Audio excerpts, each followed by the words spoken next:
Yes, hello, my wonderful people, my viewers and subscribers all over the world.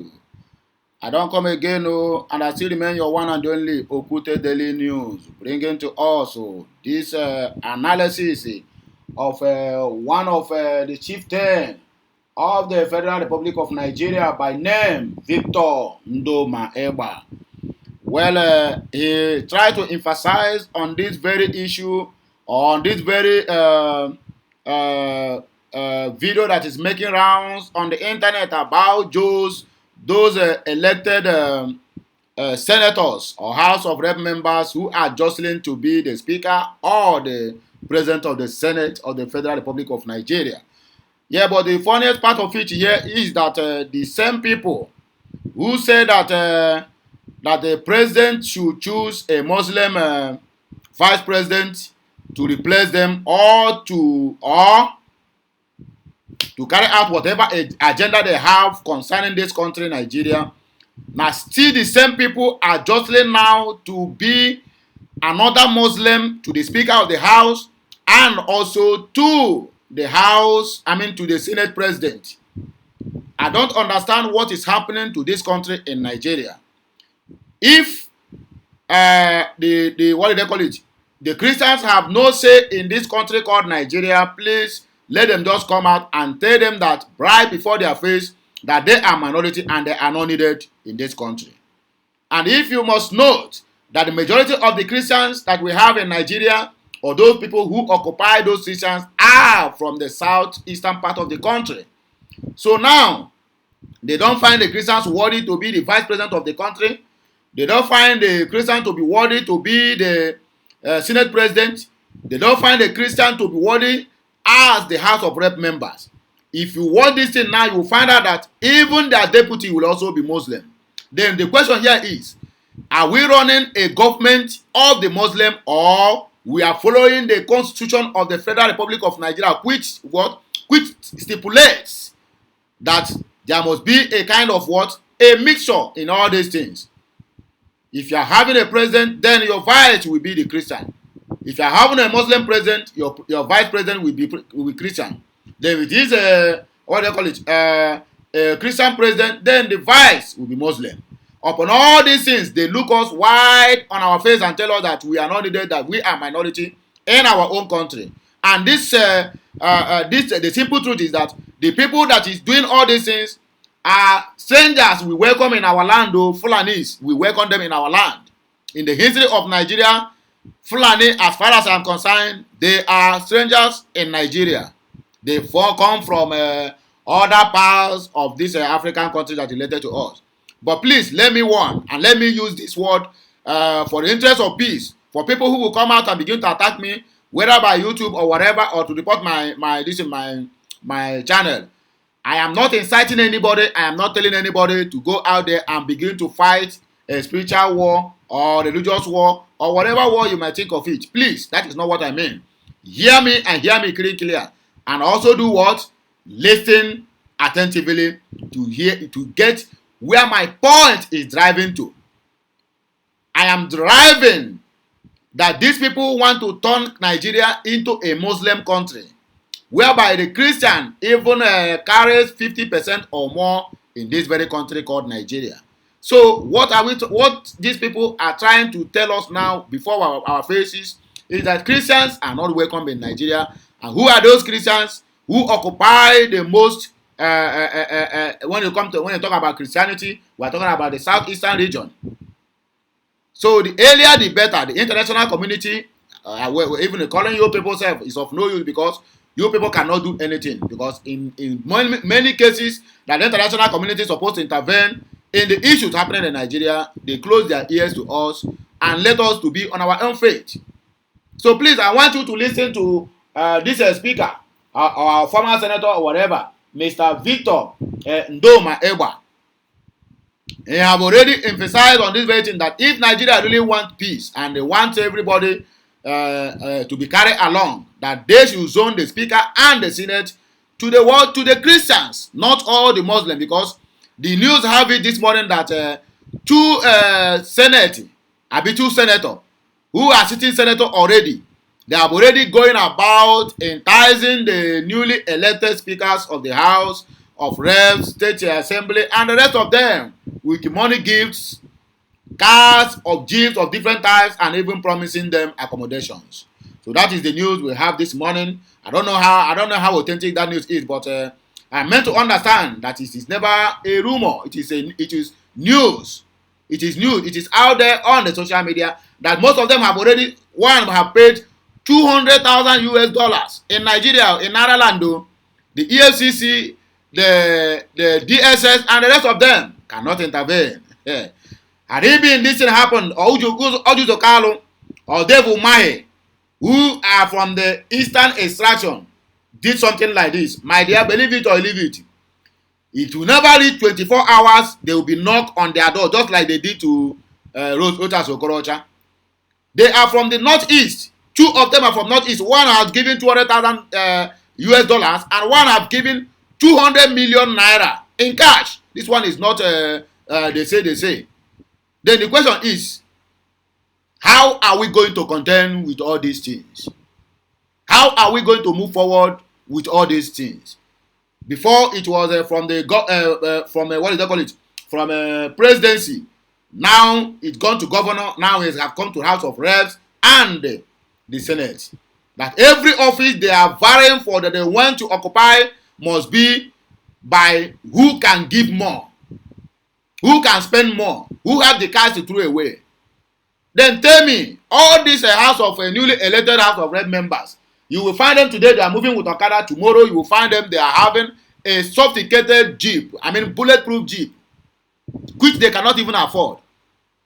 Instead of us to ask questions, how this money come from, we even call them to church, celebrate them, and even go Thanksgiving with them, clapping for them that they have made it. Money that is meant for the poor masses is what they are using to ride all these cars, and nobody is asking questions. Anyway, I don't want to talk much. I have talked much already, but I want you to take your time to listen to this, what this man said. This Mr. Victor Ndoma Eba. He said he made a really vital points that you need to reckon on. So please, let me call this in here. Watch this thing till the end. You will understand why it is necessary that this Senate and House of Reps should be zoned to Christians. Whether they are going to the southeast, southwest, northwest, like this, like that, but no Muslims should occupy that very seat again. Enough is enough, and a word is enough for the wise. Please, I am not do what? I am not inciting anybody, but I am stating the obvious. Have a nice day, and as you are watching, make sure you subscribe to my channel. Turn on the notification button so that you will be notified each time I go live or I post something new on this channel or another channel related to Okute Daily Talk. I will not like to waste much of your time. Please, watch this. Let me have your contribution at the comment section. What do you think that we can do to better the system of government that we have already in Nigeria? Because it has been the government of the same people, by the same people, with the same people. The democracy we say we are practicing in Nigeria is far, far, far away from Nigeria. But nevertheless, listen to what this man got to say. I'll be right back. Have a nice day, my people. Enjoy your Easter. Wale.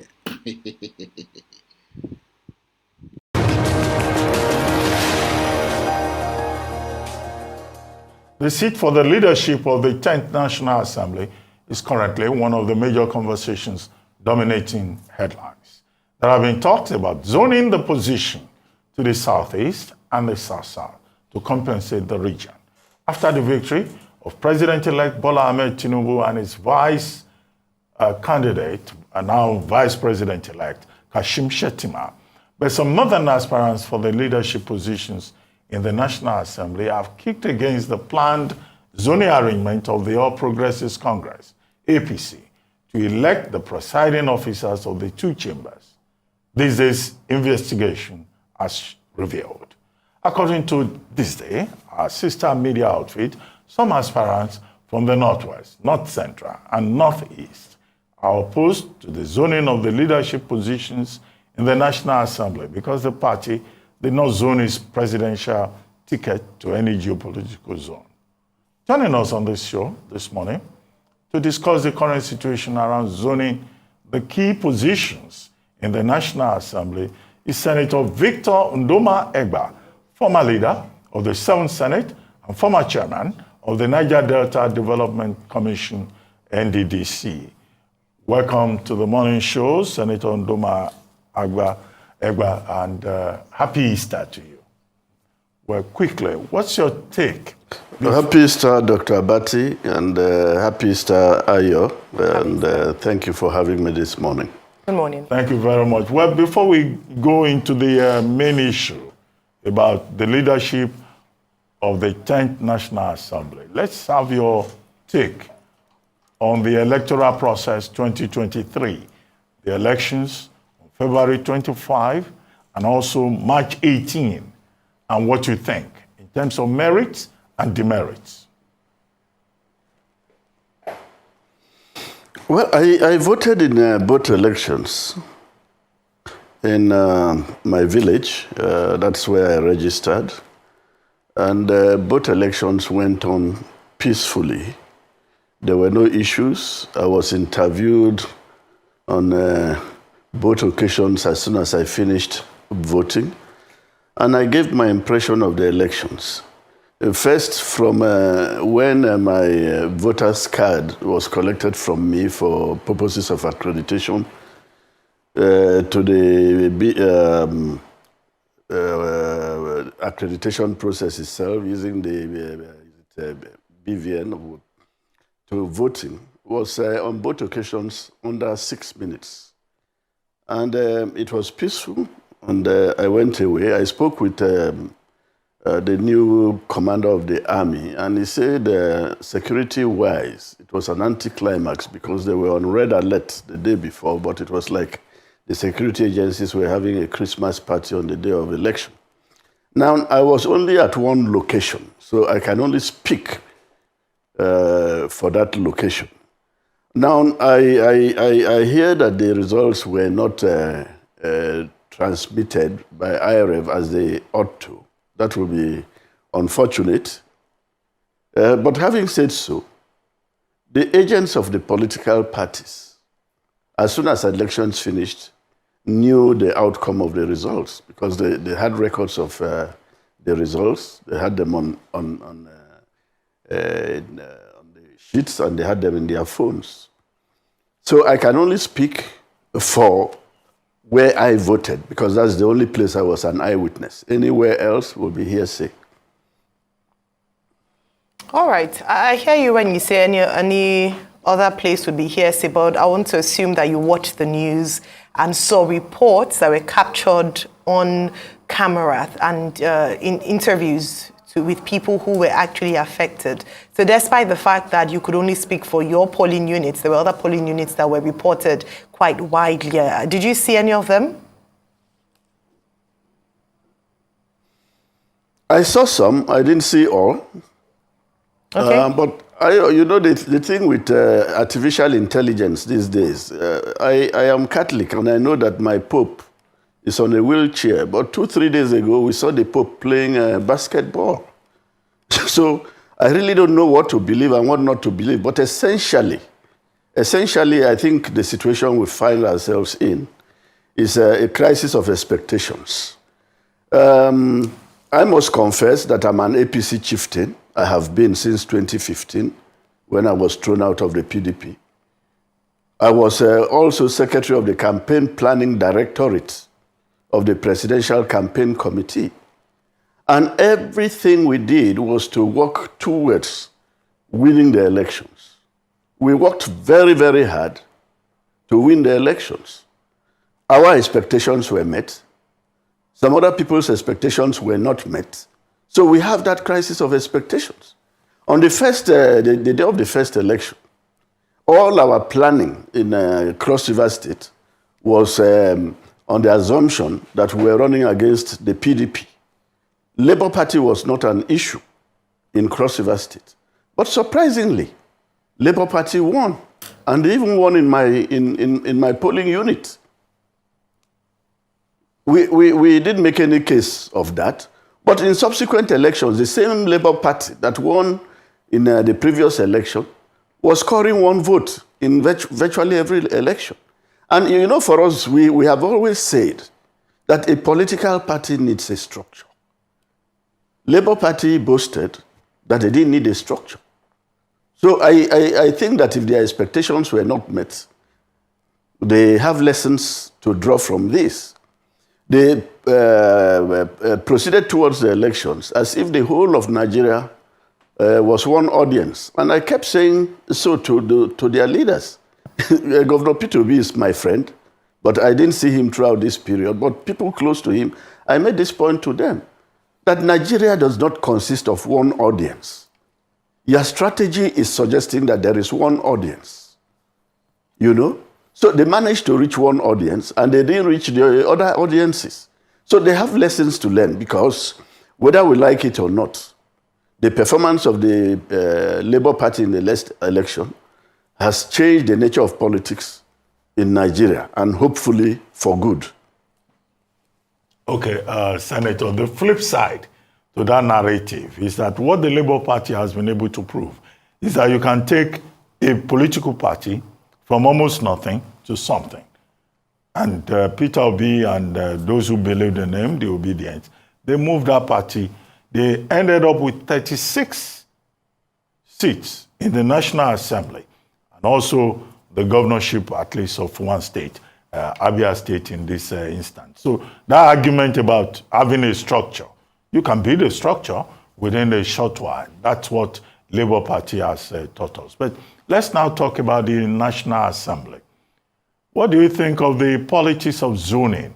Do you think we're likely to have a repeat of what happened in 2015 when Senator Bukola Saraki emerged at the Senate and Honorable Yakubu Dogara emerged as Speaker of the House of Representatives against the run of play, as as we could say, for example? Or do you think that it will be fair to have in the leadership of the National Assembly Muslims, despite the fact that we already have a Muslim elected president, a vice president who is also Muslim elect?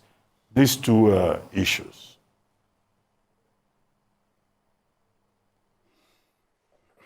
Well, what happened in 2015, the emergence of Dr. Bukola Saraki, did not offend the zoning arrangements that we have had, because he was from the North Central. The president, who is still president today, was from the Northwest. So his emergence just offended the expectations of the APC. And like you rightly put it, it was against the run of play.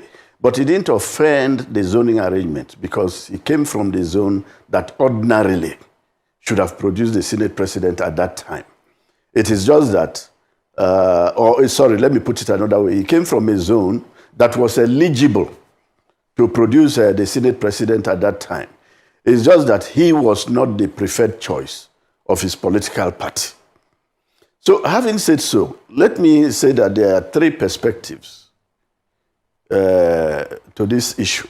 The first is the Constitution. The second is history. The third is precedent. And if you permit me, let me read directly from the Constitution because I want to quote it verbatim. If you permit me, I'll do so right away.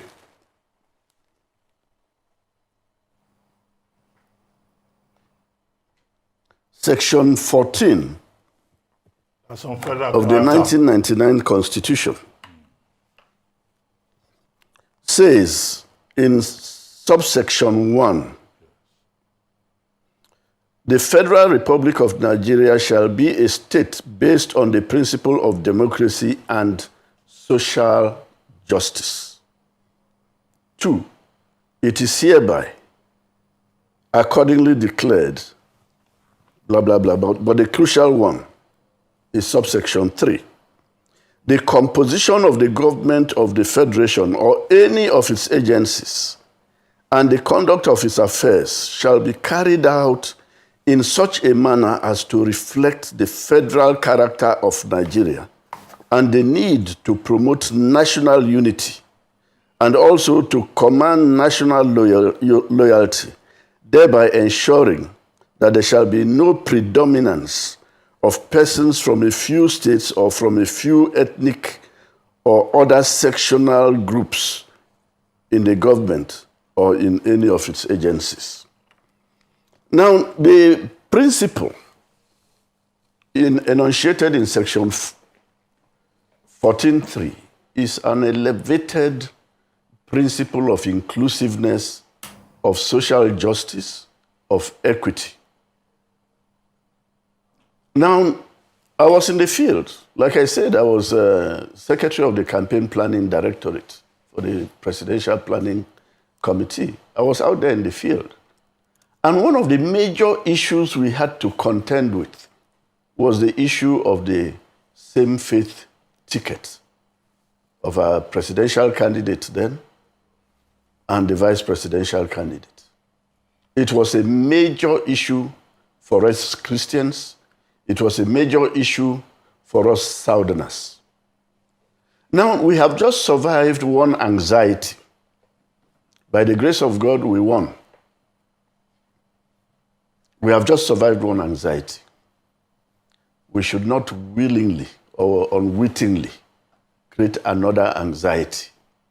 We might not survive it. It might consume us. The Constitution is very, very clear. It must be inclusive. Every section, ethnic, religious, must be accommodated in the governance of this country, in the opportunities and resources of this country. Having said so, we have a Muslim president-elect from the south, a Muslim president-elect from the northeast. I have given a little background of the Constitution. So let me go a bit into history. This current democracy, I used to refer to it as episodes because we used to expect military interventions every now and then. But I think this has come to stay. It's no longer an episode. So I will refer to it as this democracy. Started in 1999. President Olusegun Obasanjo from the southwest was first elected. The Senate presidents, and they came in very quick succession, if you recall, were all from the southeast. From Senator Evans Enwerem to Senator Chuba Okadigbo, to Senator Anyim Pius Anyim, to Senator Adolphus Wabara, to Senator Ken Nnamani. It was never an issue how many of them from the southeast became Senate presidents. In fact, at a point I joked to late Senator Aton Zeribe that at the rate we were going, every senator from the southeast was going to taste the Senate presidency. But they were all from the southeast. There was national consensus on that issue. So each time any of them slipped on the legendary banana peel, they looked for a replacement from the southeast. In fact, it got to a point, because I came in the 5th Senate in 2003, where a first-time senator, against the rules of the Senate, Senator Ken Nnamani, had to assume the Senate presidency. But it wasn't an issue because everybody believed that the circumstances were unusual and that it was still the turn of the Southeast. After President Olusegun Obasanjo, we had President Umaru Yar'Adua. May God bless his soul. And he was from the Northwest. Senator David Mack was Senate President from the North Central. When President Yar'Adua passed on, his Vice President, Dr. Goodluck Ebele Jonathan, from the South, continued where he stopped. Goodluck Jonathan's administration was seen as an extension of the administration of President Umaru Yar'Adua. And don't forget the constitutional crisis that we almost got into that necessitated the doctrine of necessity to enable President Goodluck Jonathan assume the mantleship of state. And because of that, because of the very peculiar situation, the country was wobbly politically. It was decided that David Mark should continue because that government was essentially an extension of Umaru Yar'Adua's presidency. So David Mark's case, especially after President Yar'Adua died, was peculiar, was unusual. After President Yar'Adua and Dr. Goodluck Jonathan, we had President Muhammadu Buhari. The Senate presidency remained in the north because what we have always had is if you have the president from the north, the vice president will be from the south, the Senate presidency will be in the north. So if you have a southern president, you had a southern Senate president. Now, we had president and vice versa. If you had a northern president, you had a northern Senate president. When President Buhari assumed office, against the run of play, to quote you, Dr. Bukola Saraki emerged as Senate president. But he was from the North Central. The North was eligible to produce a Senate president. The only zone that couldn't produce was the Northwest, because that's where the president was from. But the Northeast and the North Central were eligible to produce. And then after Dr. Bukola Saraki, we have Dr. Ahmed Lawan from the Northeast. So we are not reinventing the wheel. We started with President Olusegun Obasanjo from the Southwest. We had the Southeast presidency. We have had that history. We have had that precedent. We are not reinventing the wheel. The proper thing to do is to zone it to the Southeast. All right. And I use this opportunity Okay. to just appeal to my Muslim, Northern Muslim brothers who are interested in the leadership of the Senate to recuse themselves from this race in the interest of the unity of this country and in the spirit of Section 14, subsection 3 of the Constitution of the Federal Republic of Nigeria as amended. All right. Well, thank you very much for taking us down history lane. But I'd like to ask you, Senator Nduma Egba, you have spoken very clearly as to your view that the Senate presidency should be zoned, despite the fact that your party hasn't come out to the position as to whether they would zone it or not. I'd like to ask you, is there a candidate that you're backing? Because if you zone it to the south, there are a number of people who have indicated interest, a number of senators who have indicated interest in the Senate presidency. So if you're looking away from the north, who would you be backing and why?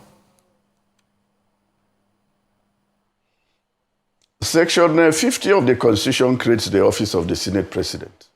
And it says the senators shall elect from amongst themselves who shall be Senate President. I'm not a serving senator, so I'm not eligible to vote. But I think my duty is, having been leader of the Senate, first deputy leader and then later on leader. I was deputy leader in the 6th Senate and leader in the 7th Senate. So I was in leadership for 2 out of my 3 terms in the Senate. I know that Senator Osita Izunaso was in the House of Representatives. He was also in the Senate when I was there for 1 term before he left to become a National Organizing Secretary of the APC.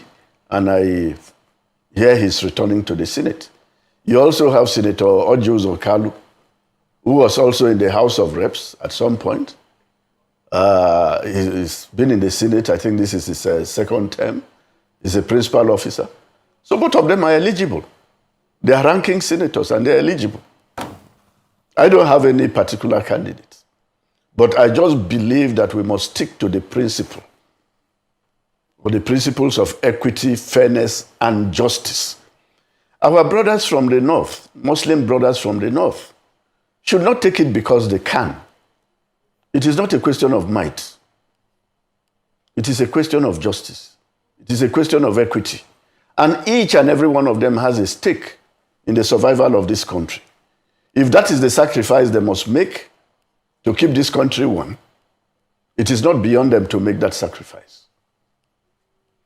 Okay, Senator, well, fine. We know where you stand now. In terms of zoning, you think that you should, the person who will lead the National Assembly should come from the South.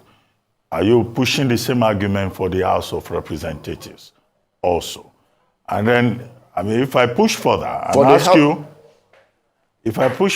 ask you, to be a character witness, you've mentioned Senator Izunaso, you've mentioned Senator Oji Uzokalu, who said, look, it is his turn.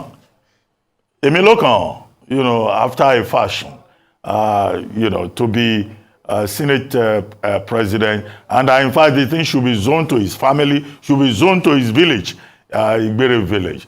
I would like you to give, some kind of character witness in terms of the capabilities of these persons as you know them.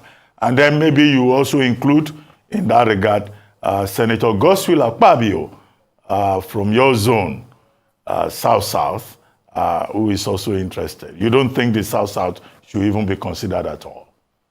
What do you think? Well, let me start from the last question. I had said we were not reinventing the wheel. We have been in this situation before. How did we deal with it when we were in this situation? How did we deal with it when President Olusegun Obasanjo from the Southwest was president? All the Senate presidents, many of them at that time, all came from the Southeast. Today we have a president from the Southwest. So let's go back to what we did before. As for character evidence, fortunately, Dr. Abati, we are not in court. And the political space is different from the judicial space. And I'm a politician. Both candidates are very close friends of mine. So I will excuse myself from giving any character reference on any of them. Okay. So you think Senator Godswill Akpabio should just forget it? You don't even think about it because history. When we had a Southwest president, we had Senate presidents from the Southeast. There was the question you also asked about the House of Representatives. I believe that the speakership of the House of Representatives, it's my personal opinion, should go to the North, but it should go to a Northern Christian. Because you have a president and a vice president who are Muslims. So in the interest of justice, we should just leave the legislature to the Christians just to balance. Okay. For the Senate president, I am very clear in my mind that he should go to the Southeast. For the speakership, he should go to a Northern Christian. All right. Two things, Senator Ndoma Egba. You haven't said anything about the South-South, where you're from. You talk about the Southeast only for the Senate president. Is there a reason for that? Some factions are saying it's time for the South-South, it's time for them to emerge as Senate president. Also, I just want to confirm, you have been reported to have put your support behind Senator David Umahi, even though he's going to the House as senator for the first time. Is this accurate, or were you quoted out of context in terms of your backing or support for Senator David Umahi? In fact, the report says that you're urging legislators to back him, and you spoke glowingly and gave him a character reference in speaking at the time. Is this still your position, or are you moving away from that? And then very quickly, just to take you back, I know this might seem after the fact, but it's important to put this on record. You talk about justice in terms of, since we have a Muslim ticket for president and vice president, therefore, in the interest of justice, we should have a Northern Christian for Speaker of the House of Reps and a Christian from the Southeast, I assume, for the Senate president. Did you consider justice when you backed the Muslim ticket, or it didn't matter in that instance? First, I don't recall mentioning Governor David Umahi's name in the last 1 year. I don't. I have not had any reason to mention his name. I have not had any cause to mention his name. Yes, he is an acquaintance. I don't know whether the relationship has developed to the level of friendship for me to be engaged in his aspirations. He comes from Ebonyi State. I come from Cross River. Our politics do not mix, apart from the fact that we are very good neighbors.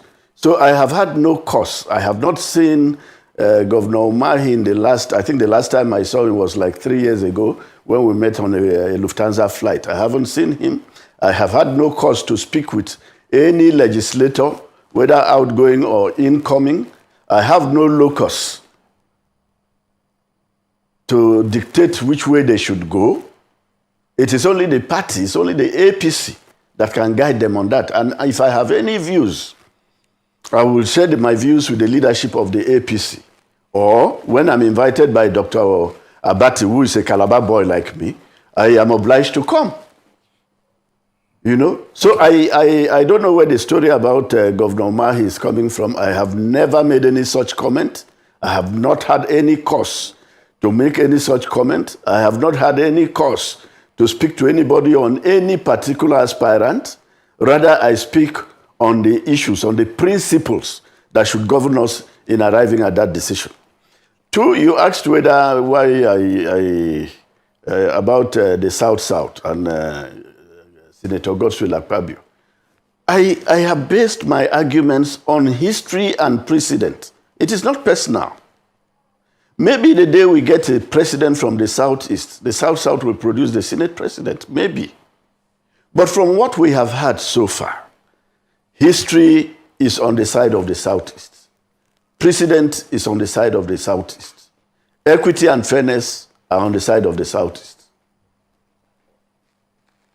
All right, just the last question I asked with regards to your view on supporting, because you talk about equity, fairness, justice, and I wanted to ask if that wasn't in consideration when you backed the Muslim ticket. Yes. When I joined the APC in 2015, I had no idea who was going to be the candidate in 2023. I don't have a crystal ball. I didn't have one then. I don't have one now. And it is not one of the possessions I hope to acquire. I didn't have a crystal ball. But I have been a committed and dedicated party man. I have always been in whichever political party I find myself. I put my body and my soul into that party. We went into the primaries. Yes, people had their different tendencies. But a candidate emerged. And it was the privilege of the candidate to pick his running mate, depending on his calculations. And he picked one. Yes, I may have had my issues with that, but what could I do as a loyal and dedicated party person? What could I do in a situation where the candidate himself had the constitutional responsibility and the privilege of picking his running mate? He exercised his privilege, he exercised his discretion. That is not to say that having exercised his discretion as he was entitled to, he didn't leave us with issues. He left us with issues. And we had to contend with those issues throughout the campaigns. His calculation was, I believe, that was the safest route for him to victory. Now, having won, he has to make amends. He has to compensate. There has to be compensation. And that is the issue. Well, Senator, two things. One, talking about crystal balls, which you just talked about. You've been quoted as saying that President-elect Bola Tinubu as president will not disappoint Nigerians. How can you be so sure that you will not disappoint Nigerians? Because Nigerians keep saying their leaders disappoint them. And then secondly, you've also been quoted as saying that the 10th National Assembly will be very interesting because in the Senate, you can't really readily have 2/3 majority. So what could be the implication of that? Or do you foresee a situation whereby some of these elected persons will just join the ruling party in search of stomach infrastructure, as it were? Well, I think the best way to know a person is to look at his past. And if that person has been very consistent in his positions, in his achievements in the past, you can only say this is where he will go. It's like when you look at children. You can tell those who are going to go where, from their character, from their past, from how they behave. We saw the president-elect as governor of Lagos State. We saw his achievements. We saw the very inclusive politics he played, bringing people from different parts of the country to be part of his government. Some of them have since moved on to the federal level. I don't want to call names. So, like they say, Leopold doesn't change his spots. I don't see him changing now that he has bigger responsibilities. What I see is, like he performed in Lagos, he is going to rise to the demands of the responsibilities at the federal level as president. He's even going to do better. So, yes, I made the comment that the National Assembly is going to be quite interesting, because what we have had in the past is two major parties, one in the opposition and one in government. And then occasionally you have some fringe parties, YPP and a few other parties, you know. But largely the numbers were between the party in power and the major opposition. So you could deal with a clear opposition. It's not an asymmetrical situation where you have different parties and it's like a bush war. You don't know where the enemy is hiding, you know. So what will happen? I see what will happen now being like what happened in 1979, when the then NPN had to enter into some working arrangements with other parties like the NPP. Because the Senate, the APC membership of the Senate, I don't know whether the number has changed, but the last time I checked, they had 57 senators. With 57 senators, you can get a simple majority if all of them are present and voting. But there are some constitutional issues that require 2/3 majority. And with 57, you cannot have 2/3, because 2/3 should be about 73 or 74. So you need to work out some kind of arrangement with other political parties so that you can push through major policy issues that require, say, constitutional amendment. You must have a working relationship with those people. You know, but the trend has always been, like you say, the weaker parties, after some time, their members just move over to join the government in power. But let me assume that that does not happen. We are assuming that in the next 4 years, we are going to see senators maintain the parties that sent them to the Senate. So in that situation, you need to work out some arrangement with one or two other parties so that you can pass those major policy and constitutional issues that you want to pass through the Senate. All right, finally, sir, just to ask you with regards to Cross River State, you will be inaugurating a new governor come May 29, Prince Bassey Otu, and your thoughts around the expectations. In looking back at reviewing Governor Ayade's tenure, some people have had a few criticisms around his handling of the economy. The APC is back with Prince Otu. What are your expectations from his government? Well, first, people conveniently forget that Senator Ayade was in the PDP for 6 years. He spent only 2 years in the APC, and they want to judge him by the 2 years in APC while conveniently forgetting his 6 years in the PDP. You know, so I think if you were to judge him, you will judge him more by the 6 years in PDP and not the 2 years in APC. But having said so, Senator Bassey Otu has a lot of work to do, plenty of work. First of all, you know, for 24 years, since 1999, Cross River has been a PDP state. And the PDP lost today because of the arrogance that came with staying in power for that long. It became the personal property of an individual who decided virtually everything. And we moved over to APC and worked this hard to dismantle the PDP structure that has given us no benefit at all in the last how many years, so that we can now have an atmosphere for proper democracy. We once had that. When Donald Duke was governor, for instance, people conversed, people met, people discussed, people debated. You know, but we got to a position where we had an autocracy rather than a democracy. Well, Senator, just first, okay. we have to go back. Yes, please. We have to go back to the democratic culture that we are trying to build. There are very many issues that will challenge Senator Basio too. Very, very many issues. Senator Ayade was quite experimental in his approach to government. Large government, government in playing a major role in industries, in the economy. You know, there are two schools of thought. It's been a subject of major debate across the world, whether we should have big government or small government. Senator Tu will have to contend with that. Does he want big government?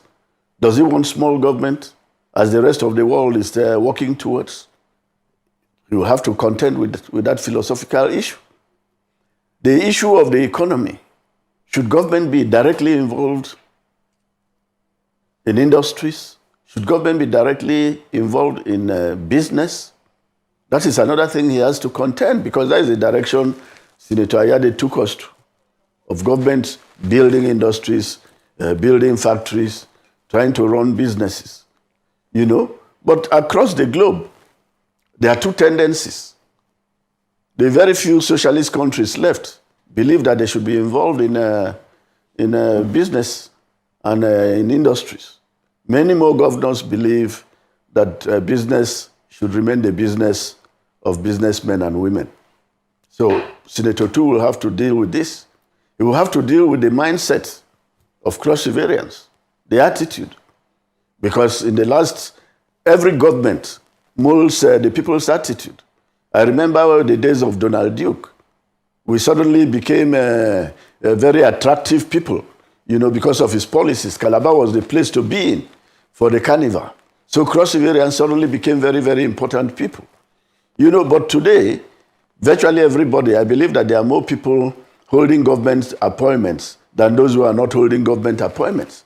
So that has come with its own attitude.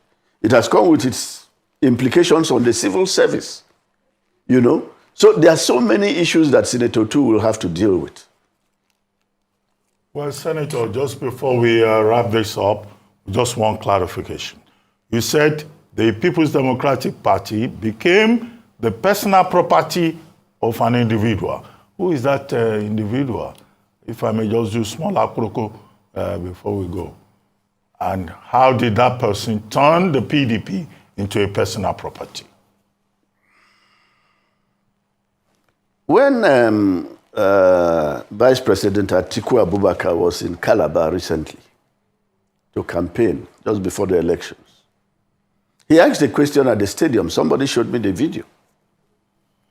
How come Senator Ndomegba left the PDP? How come Senator Basio too left the PDP? How come Senator Florence Itagiwa left the PDP? How come Florence Itagiwa left the PDP? And many other names were all thrown out. And Senator Lee Elimoke, who was governor after Donald Duke, said yes. In his response, he said they left, but will still win elections. Elections are won by people. They are won by people. So if you've thrown out all these people and you still expect to win an election, we needed to prove to you that the Cross River State did not belong to an individual. So it was Senator Imoke I was talking about. Okay. He turned the party into a personal property. Okay. I'm sure Senator Lee Imoke will probably have the opportunity to defend himself. Thank you very much, Senator Donald.